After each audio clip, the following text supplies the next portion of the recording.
Hashtag no music, no intro. We are back. It is that time again. Prospect of the Week, Saints Block Party podcast, brought to you by Precious Works LLC.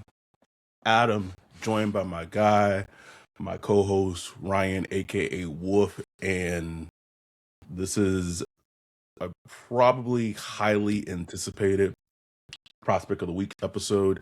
If you are watching this on Patreon or on YouTube or listening to this, that means you're either a Patreon member or a YouTube member. So we appreciate you for all the support and being able to provide this exclusive content like our Prospect of the Week series. And it's time to talk about Jeremiyah Love, running back Yeah, buddy. for Notre Dame. So we if you're new to this series, we try to break down a prospect every week. Typically it's voted by the Patreons and our community of who they want us to talk about and watch and what have you. And we break them down, and then we kind of rank those prospects in order in terms of our cloud. If we were the Saints, in terms of we had the choice in terms of the draft pick, in terms of like our cloud. So if you haven't watched our first episode for this series for this year, we started last week with Jordan Tyson, wide receiver from Arizona State. Now it's time to talk about Jeremiyah Love, running back Notre Dame, who is a very popular player that gets linked to the Saints. Feels like right now it's either Jeremiyah Love, it's either a right receiver or it's a defensive end. That is basically all the players that are mocked to the Saints at 8 at this point. I'll just start by saying, and we'll pull up the stats and what have you and all that. I'll just start by saying, before going into watching him, like I liked him as a player and had a positive opinion of him as a player.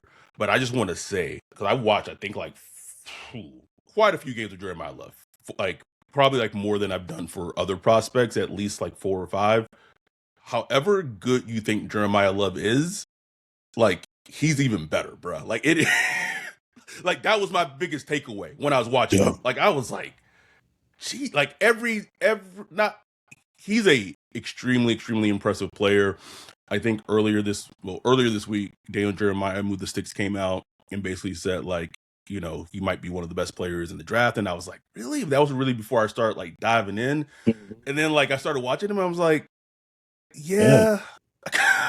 Yeah. I kind of get it.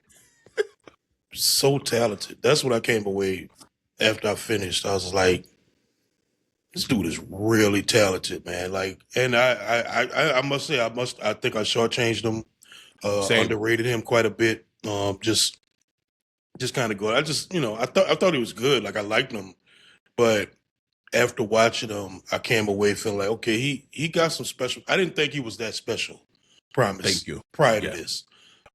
But after watching him, like, okay, he's special, man. Like he got some special talent, special athletic ability, really good football player. Like he a dude, bro. Like I must say, like it's kind of a pleasant surprise. Like, oh, he really a dude. He a dude. So here's very interesting. So one of the prospects of the week we did last year was Ashton Jeanty, running back from Boise State, who was also a popular player mocked to the Saints. And honestly, had he been on the board, he was going to heavily be in the conversation in terms of being the pick for the Saints. How do you compare Jeanty, like just in terms of just stacking them as running backs, Jeanty and Love as prospects? Because I've gotten into some debates with a friend of mine regarding how they are like as players and what have you. Before diving into the all 22, I gave the edge to Jeanty. I think agreed. That's how I was. After watching the all 22, to me it's flipped. I think Jeremiyah Love is they're different players, but a much better player in a vacuum than Jeanty was. Exactly. I just think he's a better player, bro. Like I just came away, like I thought about it, and I'm trying not to let his Raiders season like shade me. I'm trying to like teleport myself back to my mind from last year. Yes. but even then, I'm like, Love is just a better, like, just overall, like, just more talented. Like, I don't know, I man. It's think he like is, bro. I think he's more talented, man. Like, I think if he came out last year, I think he would go ahead of Genty, bro. You I think think he would so? go. Yeah, I really Wow. do. I really do. And I was a Genty fan. Like, We he both was a were. Genty fan. Like, but I think he would go ahead, bro. Like, he got some special to him, man. Friend of the podcast, friend of the show, Mike Tillier came out and made the comparison for Love to Bijan Robinson of the Atlanta Falcons. And I think that's a little hyperbole, Yeah. but I will say, in terms of how they play and how they win, I do think, like, I understand stylistically the Hmm. comparison that Yeah. Mike was making, because I think the thing that, for me, the biggest thing to me that was surprising watching as much Love as I have this past week is his lateral and short area agility Hmm. is extremely impressive. Like, way Hmm. more impressive than I ever thought it was before watching him. But there was a run in the Indiana game, and the college playoffs last year, and he had that 98-yard run against Indiana in that game, touchdown. But there's a play he makes in that game, and I wish I had cut it so I could share it, where he basically gets a first down, but it felt very much like a Bijan play, where the run starts off right, there's nothing there, and he makes this like crazy, insane cut to the left and converts this like very difficult, play to get a first down, got like 12, 13 yards on it. And it's just like, God damn. Yeah. So that, to me, his short area agility and lateral agility was super impressive. And also, just as someone coming in more kind of blank, his receiving ability and how Notre Dame lined him up, especially, I think the first game I watched, it was the Texas A&M game from 2024. And he spent like 50% of that game either lined up out wide or in the slot, and was like Yeah. running like actual routes. Actual routes. Actual routes, bro. Not just, flaring out to the flats or check down.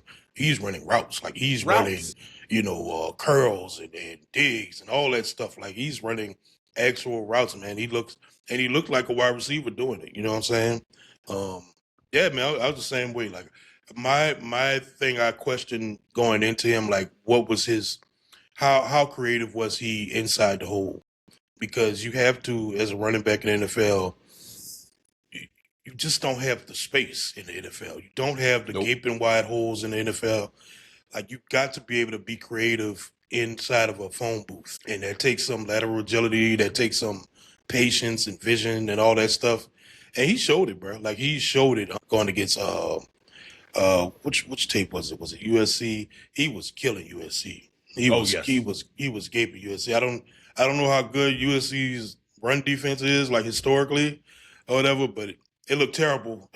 He made it look awful. Like, I was like, God damn, he is just gaping USC.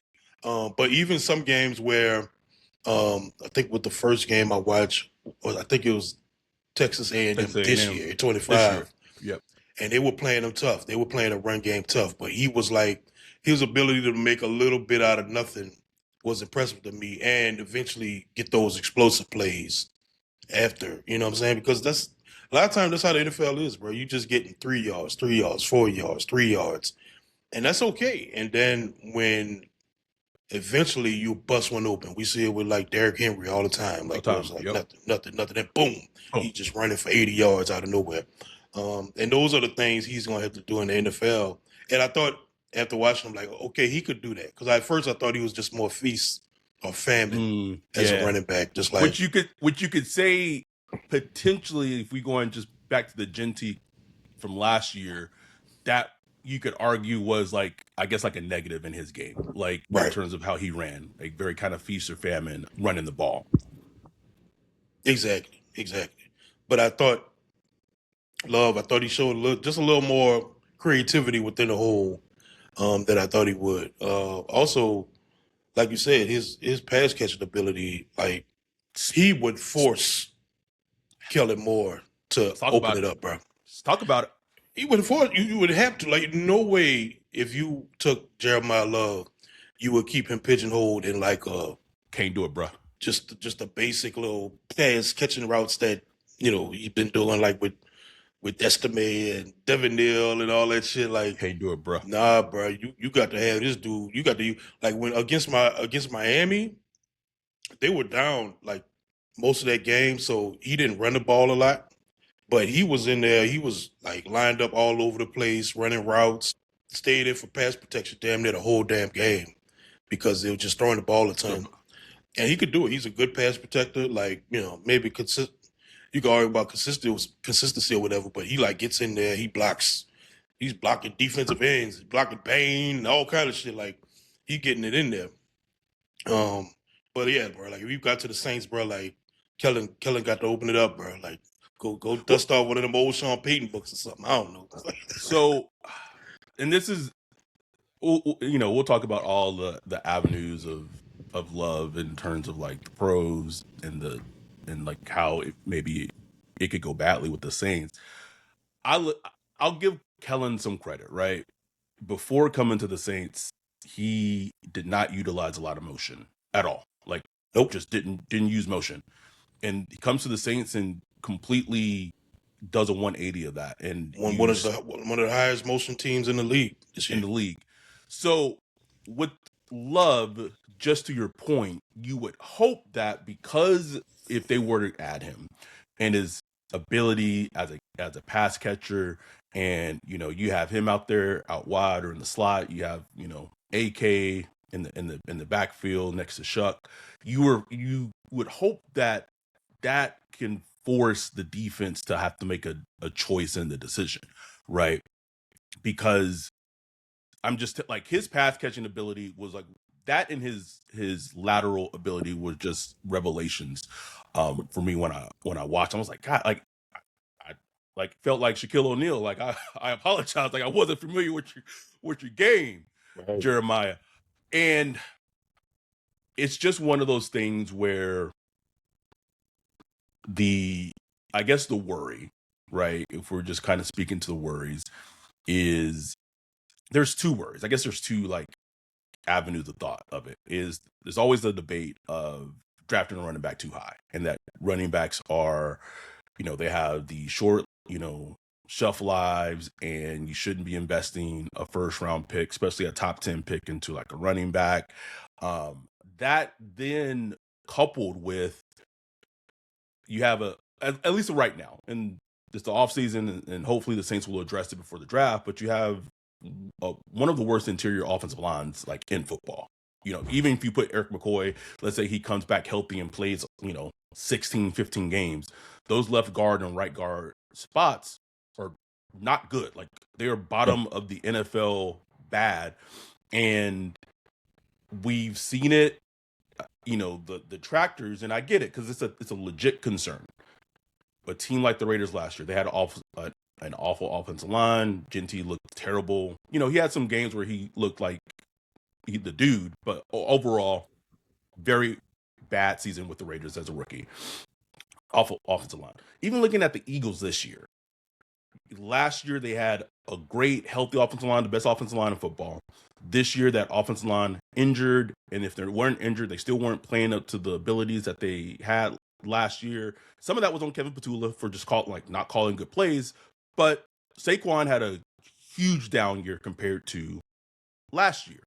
So Huge. the concern that's a legit concern, I don't want to like poo-poo it, is you draft a player like Jeremiah Love, and if the issues that the Saints have, and play calling in terms of like, I go back to that Bills game and Kellen calling great run plays against the Bills under center that exposed that bad run defense. So Kellen has it in him. So I'm not worried so much about the creativity in the run game, but for me, it's about are the Saints going to put themselves in a position where they could get the best version of Jeremiyah Love in terms of addressing the interior offensive line first and foremost. However they do that is yet to be seen. It's crucial, bro. Like that running back is just a strange position where the player can be like all world talented, like just most talented player ever. But if you don't have the right ecosystem around them for running the ball, like it just won't even matter. You know what I'm saying? Which makes it frustrating. Because it's like, okay, you draft a running back 8 overall or top 3 or whatever, and it don't matter. Whereas like other players, you draft a all world talent defensive end or cornerback or whatever. It doesn't matter. Like they're going to be good at that, whatever they do. But with a running back, it's still dependent on what you have around them so much. Kind of similar to a quarterback in some ways, but you just got to go back to like as far as like draft value. You got to look at the draft as a whole and what's there. And like just the normal just fan, they just look at it as like, oh, it's top 8. Well, you should be able to do this. You should be able to do that. You just got to work with what you had. Like the draft is just, that's what's there. Like that's the talent you got. Like that's the talent levels. And in this draft, he will be one of the most talented players in this draft, period. Like he will be probably easy, bro. 2 or 3 most talented players in the draft. So you just can't get yourself caught up in positional value and all that stuff. If you're a team that need talented players, you just need talented players, bro. The Saints need talented players, man, and you just can't get caught up in that. But there is a like a route where you take this talented player and it, at least early, it doesn't look like you're reaping the benefits of it because of the way the team is built. He's Mel Kiper's #1 player in the entire draft, which again, when I saw or heard that 2.5 weeks ago, listening to like first draft, I was like, what? Mel on that crack again. Mel on that crack. What? But then again, I watched like 4 or 5 games of him, Wolf, and I was just like, this motherfucker is super talented. Like I was legit blown away for how talented he is. And again, that's probably like on me. But I also like, I love this about this series, especially if, we watch players a little bit, on Saturday and what have you, but just going into a player with a semi-blank slate and having an impression of them not kind of sullied and what have you, and then you're just watching like organically, you're just watching, you like, oh, okay. Oh, okay. Like, that's how I felt when I was just watching. I was just like, all right. Like, it was super impressive watching him. His ability to like press the hole and then like hit the edge. Like there's a play against Miami from this year. He hits the edge. Bain doing his thing where he pushed the offensive tackle back and he waiting for the running back to hit the edge, and he sheds the block, and he got Jeremiyah Love dead on. Like Bain got him, but Love hit that, like, I don't know, it's just like his angular momentum or whatever he's able to use. Just leave Bain in the dust, bro. Bain just looking short and little arms, bro. Little arms like a T-Rex. Grab my strong hand. You describing it makes me think of next Friday when when Ice Cube was chasing Day and he gave him the when big girl was chasing him and she was like, that's how it looked, bro. And he hit that edge and then he jumped over another player and stayed on the side, like he tiptoed the sideline. He didn't get the touchdown, but he tiptoed the sideline, almost got. I was like, man, this dude a fucking athlete, bro. God damn. Our dude Jake said, you gave me no credit for that USC 5 comp, but he's as good as Reggie was. I don't buy that. No, I don't buy it. No, like, no, Jake, no.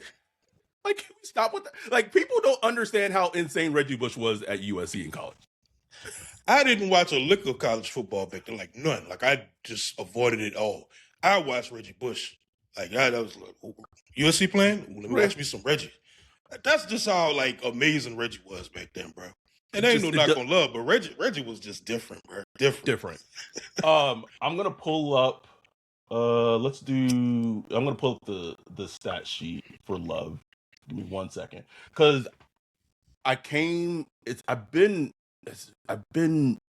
been difficult for me to have a comp for him. But I think it hit me yesterday watching the playoffs. So again, we're talking about him. This is pre-combine. So all the measurements are unofficial. And then Wolf was able to put his PFF stats in this graphic. But I'm gonna throw a Jeremiyah Love comp at you, and I'm gonna see how it sits with you.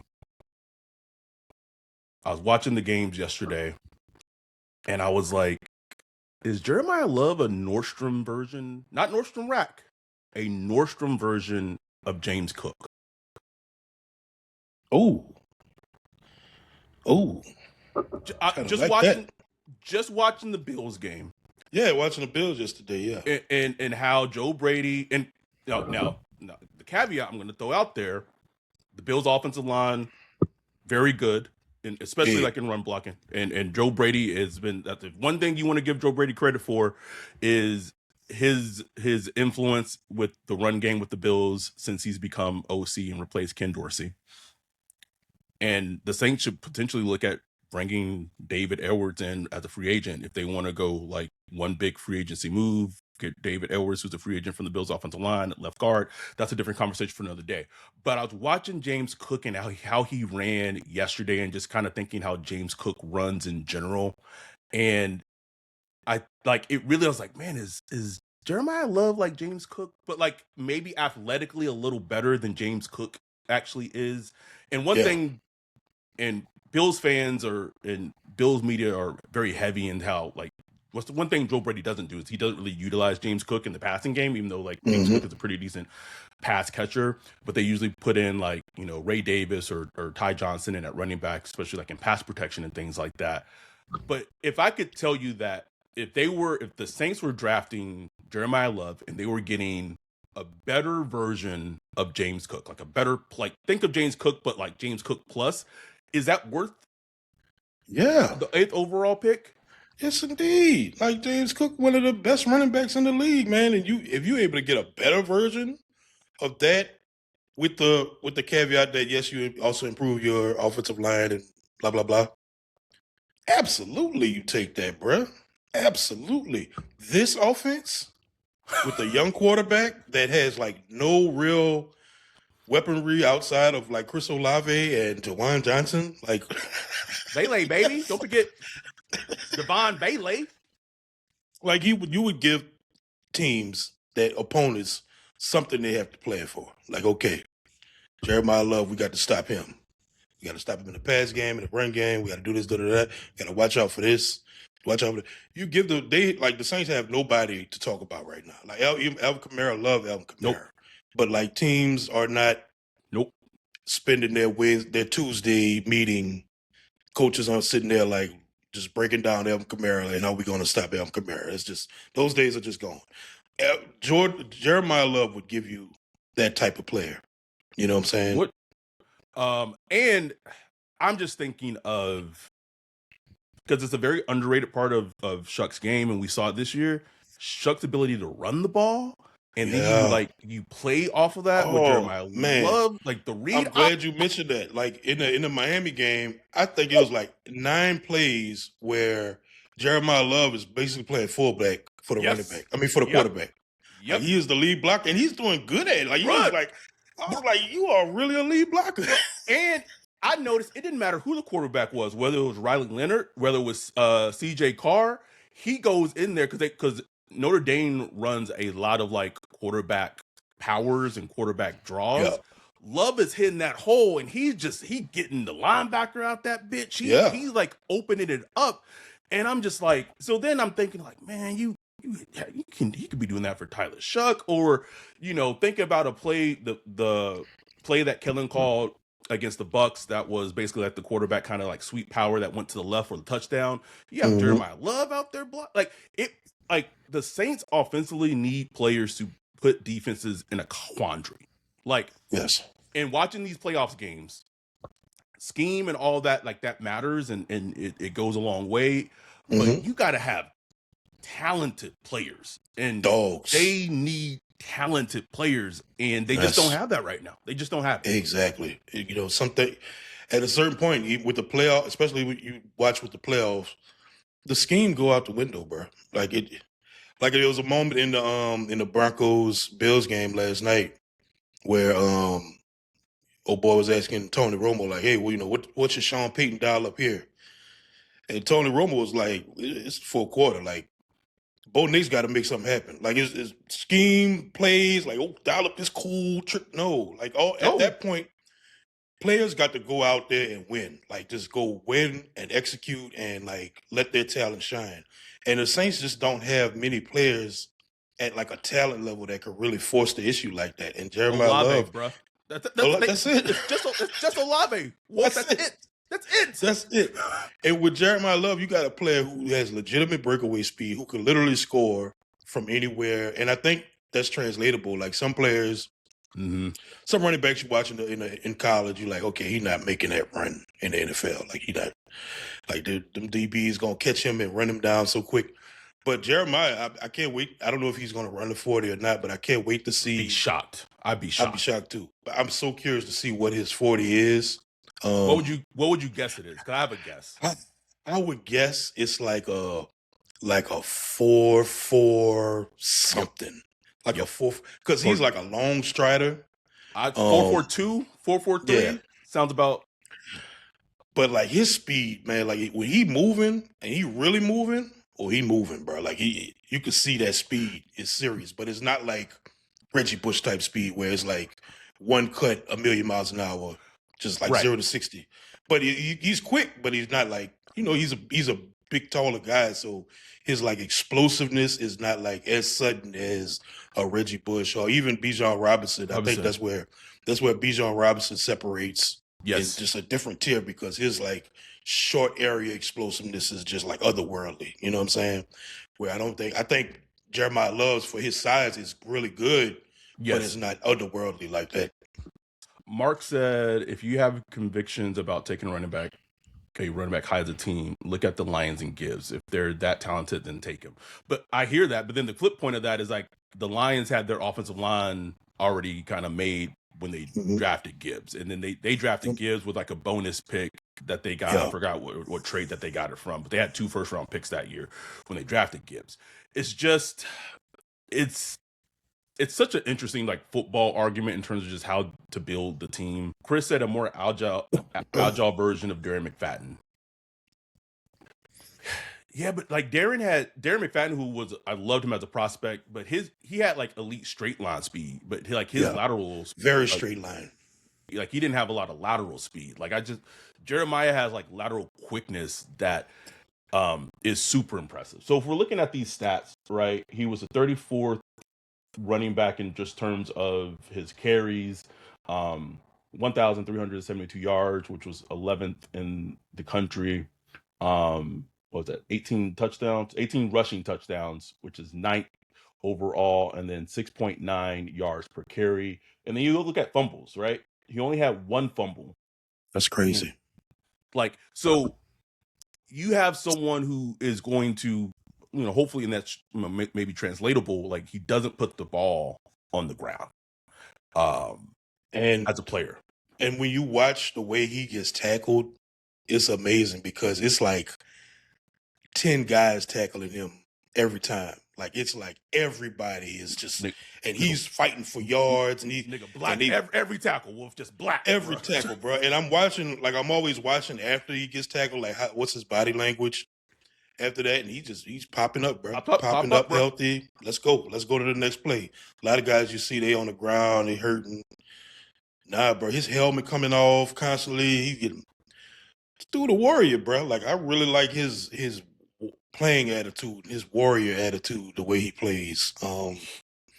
And there's a lot to like.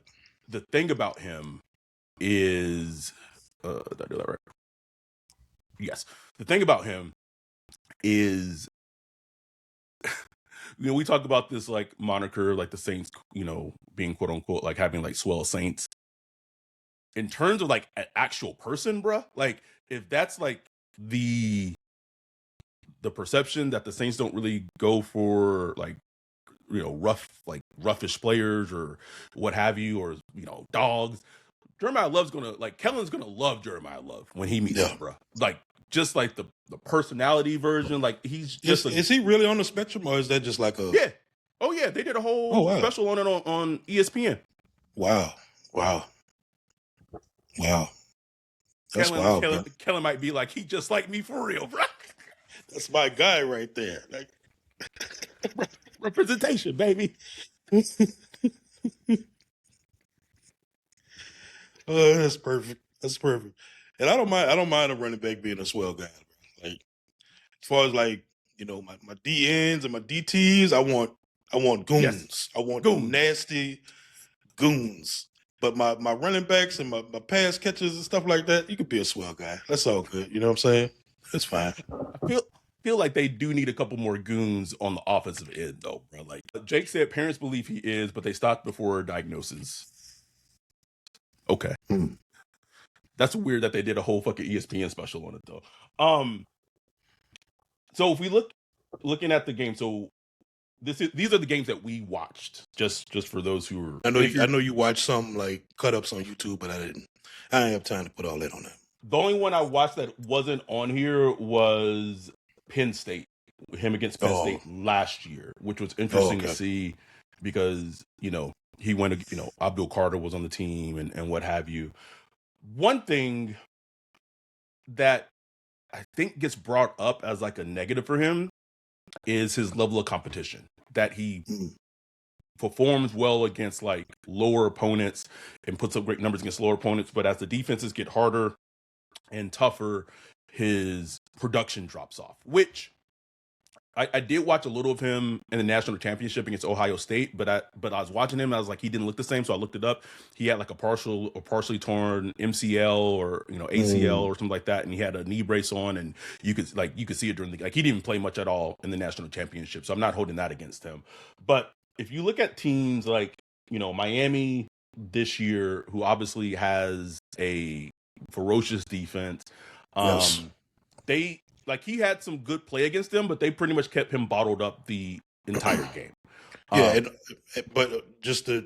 they were down so early in that game. Like they just weren't running the ball with him. Like let me see. Like if you see, 10 rushing attempts. So it's like they just didn't use him a ton in the running game because they were down, and it almost seemed like they wanted to pass the ball in that game. I was like, why are they throwing the ball so much? It was weird. It was really weird because they were down, but it wasn't down like drastically where you would go away from the run. But yeah, it was one of those games where you just didn't really get to see him flex his muscle. And look, Miami got a good defense, so it was one of them games where I would have thought the same thing going into it, like, oh, he couldn't do it against Miami. That dude was on the field on the field like every snap versus every Miami, snap, like every offensive snap, and you know they just didn't run him. They didn't run the ball with him. Someone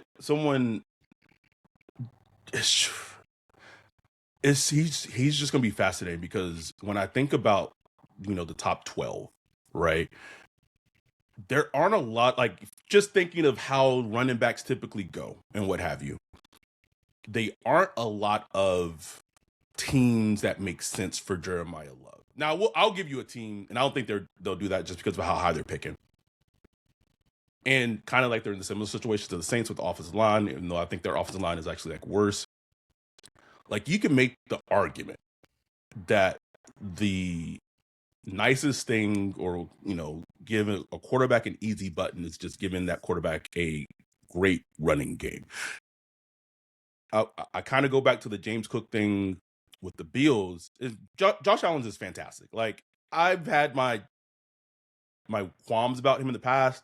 I think he's a stud quarterback, but also like the running back he had playing with him this year ran for like the most yards in the league. Like, he had the rushing leader on his team.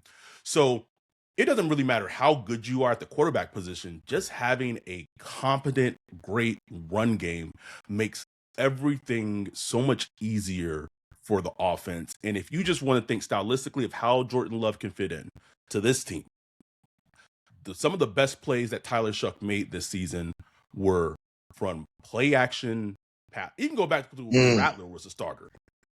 Play action passes, under center, play action passes, over the middle. And if you want to like add like a piece to the puzzle that really puts the onus and pressure on the defense, giving that quarterback a running back that can have successful run plays, can break off a 20, 30-yard gain here and there. And then at the defense, you're thinking like, oh, the run's coming. I don't care what the stats say that play action works without a competent run game. I don't care, Wolf. I will never for the life of me buy it. I will not, bruh. I don't care what the stats say. I don't care what the analytics say. When you're running the ball successfully and it's working, those linebackers, when you do that play action, are going to come up much fucking harder than if you're not running successfully. Because you just don't respect it. Like, I don't. Yeah. Anyway, that's a different conversation for a different day. I could just see like the vision, boom, play action pass after they've run successfully with Love. He's gotten some good yards. Boom, over the middle to Olave. Boom, Juwan's down the field.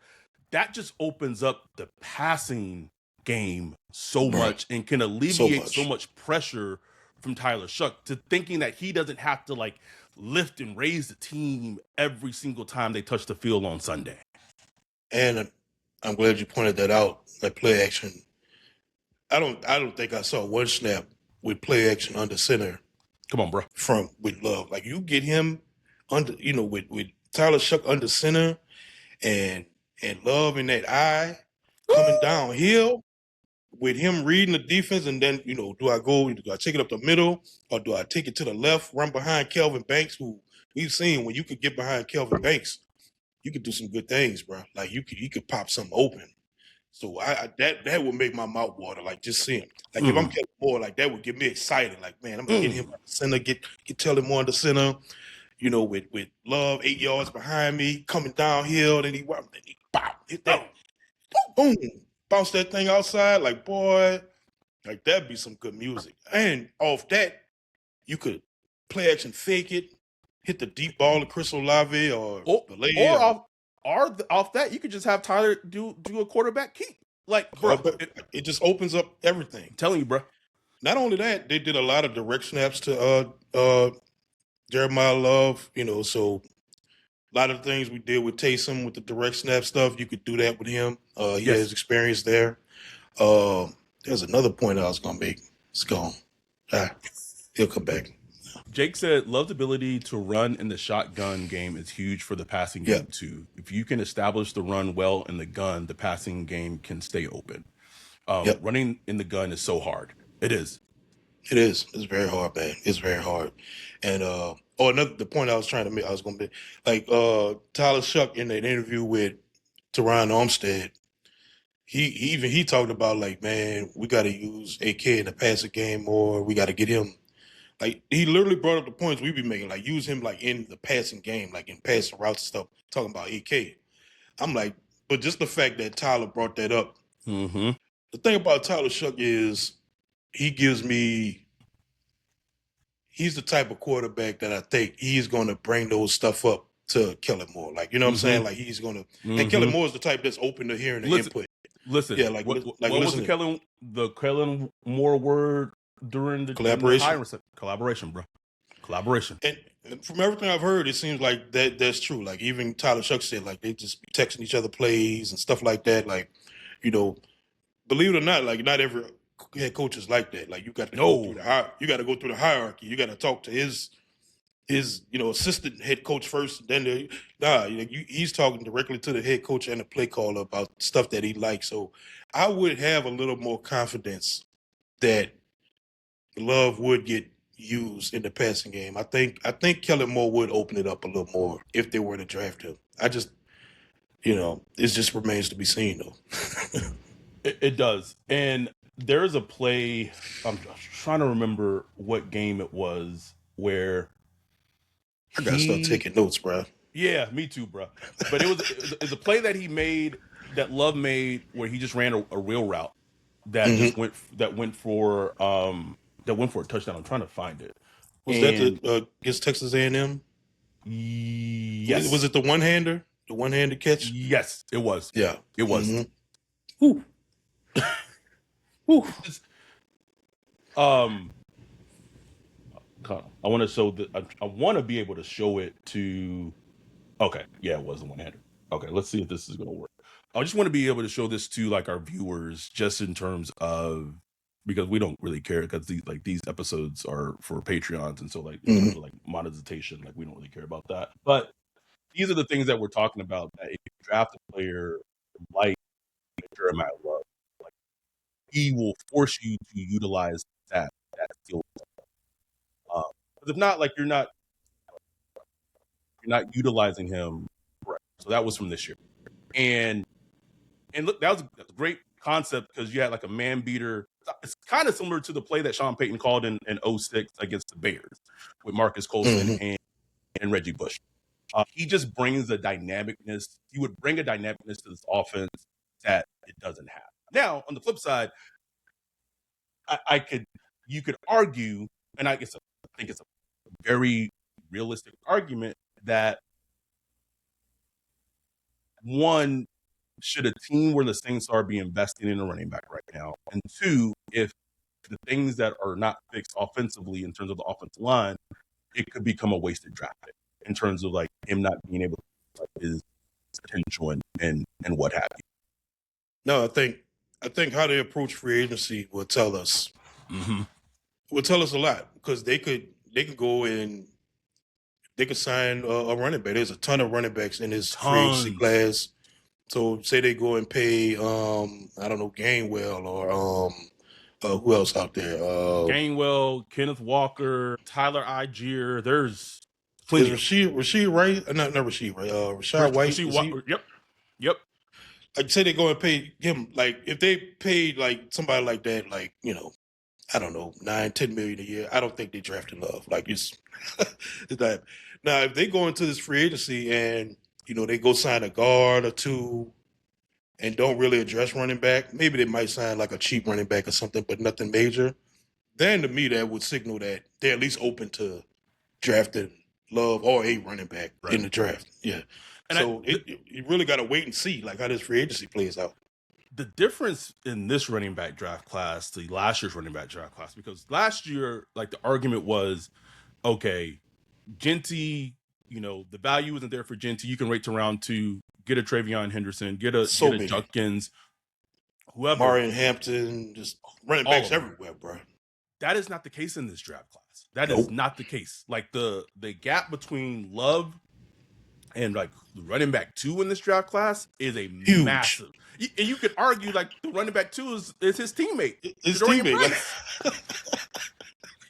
That's just how crazy it is. It's crazy. That's why you got to look at the actual draft before you just comment and just go with these. Oh, you shouldn't take a draft. You couldn't take a running back. It's top 10. Blah blah blah. Blah.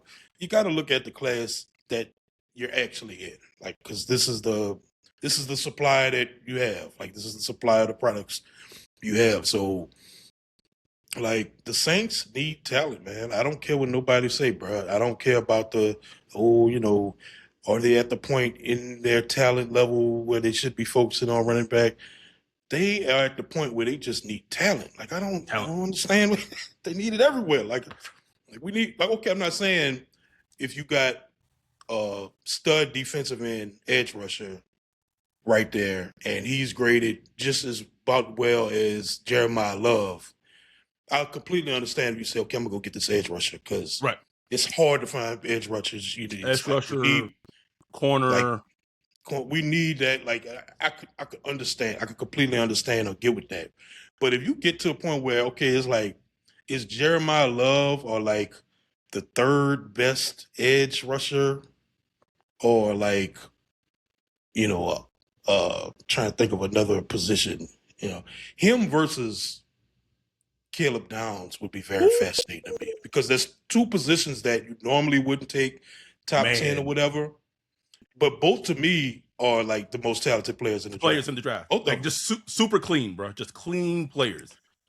So like, I wouldn't be upset with either one, but just that debate, it's like, I don't know.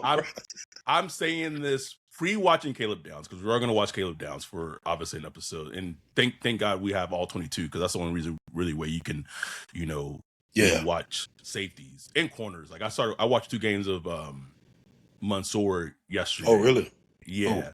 And it's just watching defensive players, especially safeties and corners, is always a little difficult because you don't know what the call is defensively. Right. You don't know what the responsibilities is of the corner, who he's supposed to take, especially in zones. If they're not, if they just run in man, it's very easy. It's But easy. they're running cover 3, cover 4, quarters coverage. Like it gets kind of difficult in terms of like who was responsible for what. Exactly. If you ask me right now, I would say I would go Caleb Downs, just because in terms of in a vacuum, I think he's an overall better player than Love. But I would say that coming off of watching 5 or 6 games of Love this past week, I think that conversation is a little closer than I thought it would have been prior to watching him, like all 22 of him. See, me, I would go Love because of where the Saints are right now, which is you want to really get your quarterback.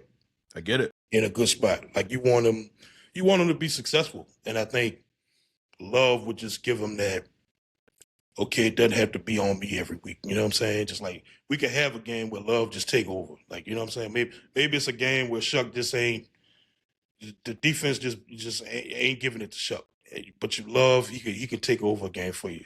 So like I think I would lean Love in that way, but honestly, I could be talking to the other way easily because like the defense needs a dog. Like, especially if they don't sign, like bring back Alante, they're gonna need somebody that could play like that nickel star role or whatever. Oh man, that's gonna be a great debate if it happens. It's a great one, and I think, and I get the Love point because watching these playoff games and watching football in general, Denver has a great defense. They forced 4 turnovers against the Bills. They still got 27 points put on them yesterday. Yep. No, like as 30, as great 30 or 30 because I think they won 30-33. As great as that defense is, like if you have a dog at quarterback and they couldn't stop the run, couldn't stop it, bro. Great defenses. I'll give you a perfect example. Seattle Seahawks just put it on the Niners yesterday, just belt the ass. Like we forget that like a couple of weeks ago, as great as that Seattle's defense is, bro, they gave up almost 600 yards to the Rams. Like you gotta in this league right now, you gotta have dogs and weapons offensively to even be at the table. Like that's my opinion. I don't care how great your defense is. We've seen it. We saw it against the Niners and Chiefs, especially that first Super Bowl. Not so much the second one, but that first Super Bowl, that Niners defense was fantastic, bro. It came the fourth quarter, last drive of the game. You got a quarterback like 15, put his cape on. All that great like elite defense shit, bro. Like it goes out the window so fast. Like I don't like think of, and I like it's funny because like Saints fans, like there's some Saints fans that just want to build like this great defense and I'm just it's so hard to build a great defense. Like it is insanely hard to build a great defense. And secondly, as Saints fans, like how many times have we seen in the playoffs, like, bro, I was like, oh, Bo Nix scored too soon, bro. Like I felt it was like Drew Brees happening all over again. Where it's like your offense goes out and does what it's supposed to do, and then your defense that's supposed to be great, no matter whatever, other offense just goes down and scores and ties the game or wins a game-winning touchdown. Like it's hard, man. It's hard because just inherently, defenses are reactionary and they're always at a schematic disadvantage because offenses know what they're going to do. Like they know what they want to do. You know what I'm saying? It was just like that play in the Denver Bills game, and Romo talked about it. Like, man, like I would take a shot right here to the end zone towards the end of the game because the defense are focused on guarding the sidelines. And that's what Sean Payton did. Dialed up a shot play, hit the touchdown to Marvin Mims. Jordan Humphrey? Marvin Mims, yeah. And boom. Just like that. Like so like it just doesn't. I'm not saying defenses don't matter. They obviously matter. Obviously they matter, but you got to have offense too, bro. Like you got to have offense, man. I don't care. You got to. Texas defense got the best defense in the world right now, but they might get clapped because their offense is The offense And is kind of. we saw it earlier this season against the Bucks, bruh. Like Baker Mayfield, before they like started to sputter, that Texans defense was playing the Bucks tough all game, made great plays. Fourth quarter, Baker Mayfield drives them down the field and wins the game against the Texans defense. Like we've seen it time and time. Like I think people don't understand like the true days of like the Orange Crush Denver defense, the Legion of Boom defenses were like, and we've seen it in spurts where defenses can like shut down offenses, but like that level.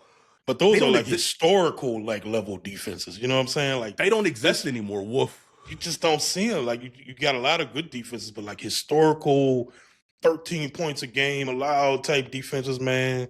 It's hard. It's hard to build that. Like those, that's like, you know, just hitting magic out of somewhere. You know what I'm saying? So let's as we kind of wrap up our Jeremiyah Love conversation, the thing that, you know, we've been doing since we started this series. Let me get on the screen. Boom, boom, boom. Got a juice meter. Juicy. Juice. Look, that full juice look like scissor, just not perfect. Anyway, so if I remember correctly, last week we said that Jordan Tyson was like a 7 for us on juice, right? We said 7? Yeah. Okay. So okay, I'm gonna preface this by saying, in terms of prospects, in terms of offensive prospects, I want to say a 10 on our juice meter for this exercise going forward would be like a Todd Gurley, Patrick Mahomes, whoever's been like your top level prospects since you started watching. If we're talking defense, let's say a 10 is like Patrick Willis, right? Just as an example. And then a 0, like this player we didn't want to touch. Let's say Shamar Stewart, because that was like recent. Like we didn't want to touch Shamar Stewart at all. Period. Where are you with Jeremiyah Love in terms of his juice meter? Man, I'm about at like a 8.5 on 1 to 10. About an 8.5. Yeah, like right there. Yeah, like right there. Yes. Right there. Because like I said, like I wouldn't put him on like a level of Bijan, and I would put Bijan at like a 9.5. So about 8.5. That's where I'm at. Jake said 10 receivers: Fitzgerald, Julio, AJ Green. Yes. Like when we do this exercise next year, if the Saints are picking like top 5, top 3, like Jeremiah Smith is going to be like a 10. He's a 10, right? He's a 10. Okay. Do you have to squint when you watch Jeremiyah Love? No, not at all, man. Not at all. Just he's a pop off the field type player, you know. Just good talented player, bro. I don't know what else to say. Like it's just some players are just good, talented. You don't have to squint. You don't have to like dig into like advanced statistics and none of that shit. Like it's just you put them on. It's like, okay, this is a good ass running back, man. Now I don't know where. So you said 8.5. I was thinking 8.5 for Jeremiyah Love too. Like right in there. No, this is gonna be interesting. I don't remember where we said last year for Ashton Genty. Yeah, I don't know. But like, where would you say, like, take away his Raider season? Where would you say his juice was? Oh man, it's so hard to take away the Raider season though. Oh my god, take it away. I probably would have had him at like an 8. Yep. I probably would have had him at an 8. Yeah, and I feel like Jeremiyah Love is like an 8.5, just because of. Now I feel like this is maybe a little weird to say. I feel like maybe Ashton Genty as a pure runner coming out of Boise State was a better runner of the ball than Jeremiyah Love. In terms of like a full prospect, like a overall running back prospect, I think that's where Jeremiyah Love has him beat, just in terms of what he does in the passing game, ability to run routes and things. That's like huge, bro. Like the passing game thing. The passing game thing is so huge because if we got in a situation in a game where we were down, I don't know, 21 points, Jeremiyah Love could still be on the field. You know what I'm saying? Just like we've seen with AK. Yep. Whereas somebody like Ashton Genty, it would be kind of split. You know what I'm saying? Like he had to come off the field some, come back on the field. You could just keep running them plays with Jeremiyah Love, bro. You could have him split sitting in the slot every play. You know what I'm saying? Or, offset in the backfield, pass protecting or whatever. You know what I'm saying? Like that's just like that's like a force multiplier or whatever you want to call it. Like that to me just makes him special and worth taking. Those are the type of running backs worth taking top 10 in my opinion because they don't come off the field. You could use them every offensive snap. I'm going to ask you one more question because I was thinking about this earlier before we started talking about him. Been thinking about like the last couple of days. As just pure prospects. Jeremiyah Love, Jonathan Taylor. Oh, that's interesting because I didn't like do a deep dive that year on Jonathan Taylor, but I think I might lean Jonathan Taylor just because he just seemed like so complete, man. Like just such a complete back. Such a complete back. So I might just lean Jonathan Taylor because he was a stud. But I don't remember doing like a deep dive on him back then as a prospect. But I just remember liking him a lot. And the one knock Taylor had coming out, he's had it in the NFL is like he fumbles a lot. He did that at Wisconsin a lot. It's true. And one strength of Love is like he protects the ball. If just me, just as a pure prospect, I would have Jonathan Taylor a smidge higher than Jeremiyah Love, just a smidge higher. But I think it's a really interesting and close conversation because and if you're listening or watching this, like obviously the Saints connections, because I was thinking, because I was talking about this with my friend, is like, okay, back in what was the Ruiz draft, 2020? Yeah, 2020. Back then they were pretty set in terms of the draft board and how they felt. I think they were picking like in the late 20s. Like Jonathan Taylor was one of the number one players for the Saints, by the time that they were going to draft. And there was one lasting gift that Sean Payton gave the Saints and just bungled that pick and overrode everyone. And they drafted Ruiz instead because he couldn't stand Larry Warford. But I was just thinking, like, if they liked Taylor as a prospect that much, and again, this is a different coaching staff. You have Kellen Moore, but you still have Jeff Ireland and a lot of the same people within that scouting room. Is if they love Jonathan Taylor that much that they were going to draft him late first round. I was just thinking it out of how would they view Jeremiyah Love as a player. And you would love him, bro. And we know they don't give a shit about people saying, positional value. They don't care about it. They traded a future first to move back up to get Mark Ingram after taking Cam Jordan. They don't care, bro. Like if Kellen Moore and the staff love, and I know Jordan Love is going to hit all the metrics. I know he's going to hit all the metrics. As far as like prototype stuff. I think Love is going to pull a Genty from last year, bro. I don't think he work out. I don't think he does a single thing. Like Genty did work out at his pro day. Remember, like with his shirt off and things like that. Like, but I don't think he actually he did like a positional workout, but he didn't do any like athletic testing. And I don't think Jeremiyah Love is going to do any. He shouldn't. Like, he's one of the players where I'd say, bro, you put on my tape for the last 2 seasons. You talk to my agent, bro. Like I'm a damn running back, bro. Like I'm a running back. Well, just watch the tape. You know what I'm saying? Like I'm not a corner or nothing like that. I'm a running back. Yeah. So I just don't see him working out this year. Jake brought up a good point and said that Notre Dame didn't even send over the testing numbers to Bruce Feldman over the summer for the freaks list. So Bruce Feldman, college guy, every season before the start of college football season, he does this, he does a freaks list where like the freakiest, athletic players in college. And he said there was an addendum at the bottom where Bruce said the staff didn't send over the things because he, meaning Love, was quote unquote injured. Because he was coming back from injury, by the way. Yeah. But like one of those players who were on the list this season before the start of the season was David Bailey. Like David Bailey is freaky. Like he is athletically freaky. But we'll have that conversation for a different. I love me some Bailey. Bro, a different day. I didn't even watch a ton of Bailey, bro. All I saw was when we was watching the Tyson tape. Arizona State.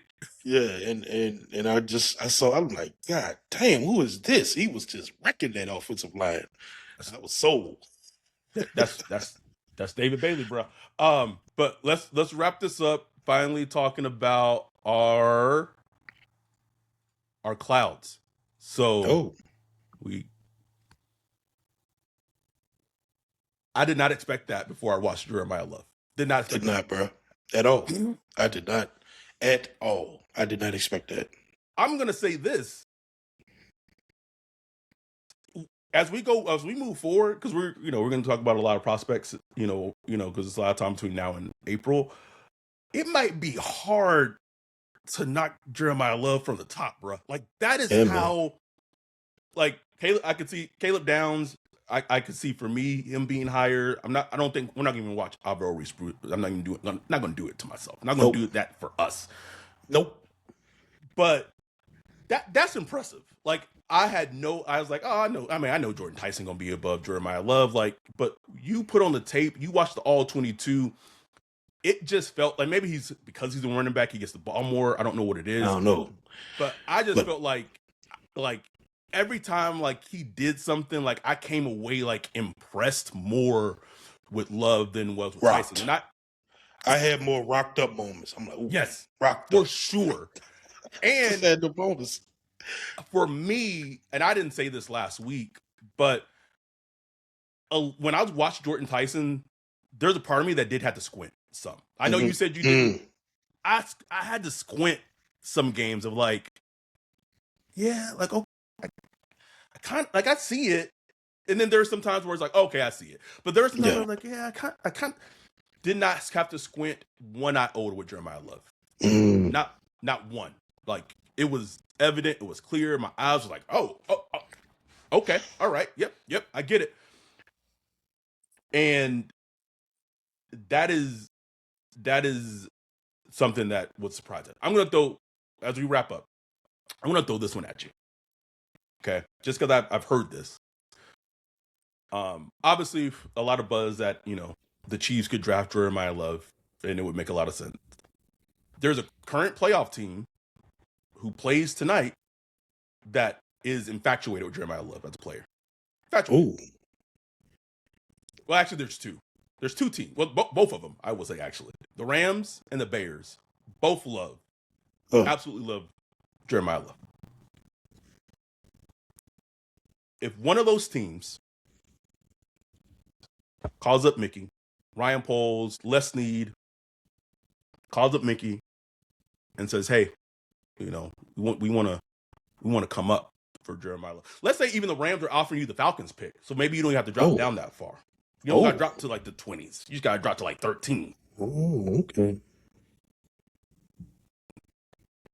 What you doing, Wolf? Now it's different for the Bears because they'd have to give up you dropping down to like late 20s. Yeah. That's probably what if I could say like you getting the Bears pick this year and then a 2027 Bears pick next year to move down for Jeremiyah Love. First, 2027 first. Boy, that make me think, but I probably still say no. Ooh, but I would love another first next year. In that draft? In that class? Oh no, Wolf. Man, boy, that's a far drop though. Boy, that's a far drop from 8. Far drop, bro. I might need more than that, bro. I'm gonna need more than that first next year. Yeah. I'm gonna need more. But now if the Rams offer me what pick is that? 12, 13, whatever. It's 12. Yeah. I think I'd take that. I think I'd take that, and go get, I don't know, somebody. Lemon or maybe Tyson's still there or I don't know, bro. I don't know. I'm going back and forth on it as I think about it. Because I really like Love. I really like Love. Part of me as a GM is like, do I really want to give the Rams or the Bears Jeremiyah Love? That's the thing. Like, that's the thing that disgusts me. Like, you give Love to the Rams? To Sean McVay or Ben Johnson? Like, do I want that? Like, how does that help? Like, that, I think, like, and I get it, picks and whatever, but I think like competitively, I'm like, that's gonna make it harder for us then. Like I don't. It's a fascinating conversation. Fascinating conversation. Man, I don't know. Because now that I think about it, I don't know. Ben Johnson would get slutty with Jeremiyah Love, bro. Oh hell no, bro! Like slutty, bro. Hell no. No way. They already done built their O-line and it's become like a tough run team, bro. You just helping everybody. You helping the rest of the NFC, bro. No. Anyway. No way. Fascinating debate. One of our love talking about Jeremiyah Love as a player. He's just such a fun, exciting player to talk about. Would be 100% on board with him if he was to pick at 8. Like even if the offensive line interior is still like meh, like I think just the talent is so hard to and think long term. Okay, if the offensive line not great this coming year, you still got him under contract for the next 5 years. You know what I'm saying? You building long term, so you just got to think bigger than just this year. How it's going to affect this year. Man, that Genty season in Vegas though, oof, bro, anyway. But that was extraordinarily bad, bro. Like it was bad. And it was so much more than just him and offensive line. It was Chip Kelly. Chip Kelly, Pete Carroll got his son running the offense. Like, it's just a mess. Just a mess. A mess. Like Kelly, I have faith Kelly would figure it out at some point. Yes. Maybe not early, but he would figure it out and get it rolling. Yes. Anyway, we appreciate everyone who has tuned in, will tune in for this episode. Again, thank y'all for being Patreons or YouTube members. It means a lot to us, and we appreciate all the support. Next week, the poll's already up. I went defense. I'm going to break it up a little bit. So I put 3 options for defense. I put Delane, Peter Woods, and Folk from Auburn as the players. Watch no Folk, bro. Hold on. Let me tell you who's winning right now. As of right now, Delane, cornerback from LSU, is winning by 46%, but Peter Woods is right behind him at 43%. I actually want to watch Peter Woods, honestly. I just want to get a good. I talk about him a lot. I just want to get you just never know. Might watch him and be like, we might have the same exact thought. Like Jeremiyah Love was like, oh shit, like this nigga is like a good ass defensive tackle. Like I understand it. So we'll get to that when we get to that. But we appreciate y'all for tuning in. We'll be back later this week. What is the theme of the episode going to be? Don't know. We'll figure it out. But we'll be back for our regular episode this upcoming week. Enjoy these last of these, divisional playoff games today on Sunday. Yeah. We appreciate y'all. We love y'all. We will be back later this week. With that, we are out. Peace.